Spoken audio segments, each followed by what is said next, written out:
வணக்கம் நேயர்களே, மயிலாடுதுறை செய்திஸ் சேனலுக்கு உங்களை அன்புடன் வரவேற்கிறேன்.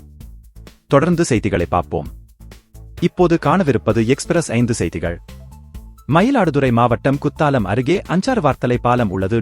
இந்த பாலத்திலிருந்து சில நாட்களுக்கு முன்புதான் புதியதாக தார் சாலை அமைக்கப்பட்டது. ஆனால் வேகத்தடை இல்லை. இதனால் குத்தாலத்திலிருந்து வரும் வாகனங்கள் மற்றும் மயிலாடுதுறை இருந்து வரும் வாகனங்கள் நிலை தடுமாறி விபத்தில் சிக்கிவிடுகின்றனர். எனவே சம்பந்தப்பட்ட அதிகாரிகள் உரிய இடத்தில் வேகத்தடை அமைப்பதற்கு நடவடிக்கை எடுப்பார்களா? சிதம்பரம் சீர்காழி புறவழிச்சாலையானது குடியிருப்பு பகுதி வழியாக செல்கிறது. இதனால் அங்கு பொதுமக்கள் சாலையை கடக்கும் போது அந்த வழியாக வேகமாக வரும் வாகனங்களில் சிக்கும் அபாயம் ஏற்பட்டுள்ளது. எனவே வாகனங்கள் வேகமாக வருவதை தடுக்கும் வகையில் புறவழிச்சாலையில் முக்கிய இடங்களில் வேகத்தடை அமைக்க வேண்டும் என பொதுமக்கள் எதிர்பார்த்து வருகின்றனர். வெண்ணந்தூர் தாலுகாவுக்கு உட்பட்ட பகுதிகளில் பல இடங்களில் புதிதாக தார்ச்சாலையை அமைக்கும் பணி நடைபெற்று வருகிறது. மேலும் அதே பகுதிகளில் புதியதாக குடிநீர் குழாய் அமைக்கும் பணியும் நடைபெற்று வருகிறது.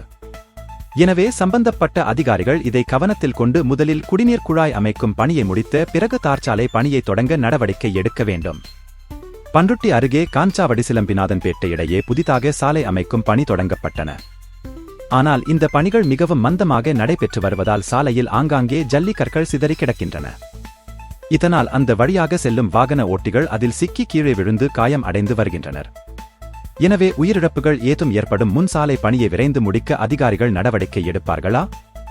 விழுப்புரம் நாகப்பட்டினம் இடையே 4 வழிச்சாலை அமைக்கும் பணி நடைபெற்று வருகிறது. இந்த பணிகள் மிகவும் மந்தமாக நடைபெற்று வருகிறது. குறிப்பாக கடலூர் கூத்தப்பாக்கத்தில் இருந்து K.N. பேட்டை வரை நடைபெற்று வரும் சாலை பணியானது மிகவும் மந்தமாக நடைபெற்று வருகிறது. இதனால் வாகன ஓட்டிகள் பெரும் சிரமமடைந்து வருகின்றனர். இதை தவிர்க்க சாலை பணியை விரைந்து முடிக்க அதிகாரிகள் நடவடிக்கை எடுக்க வேண்டும். நமது இந்த காணொளி இத்துடன் நிறைவடைகிறது. உலகம் முதல் உள்ளூர் வரை இன்றைய முக்கிய செய்திகள் எப்போதும் போல் லைக், கமெண்ட், ஷேர் பண்ணுங்க.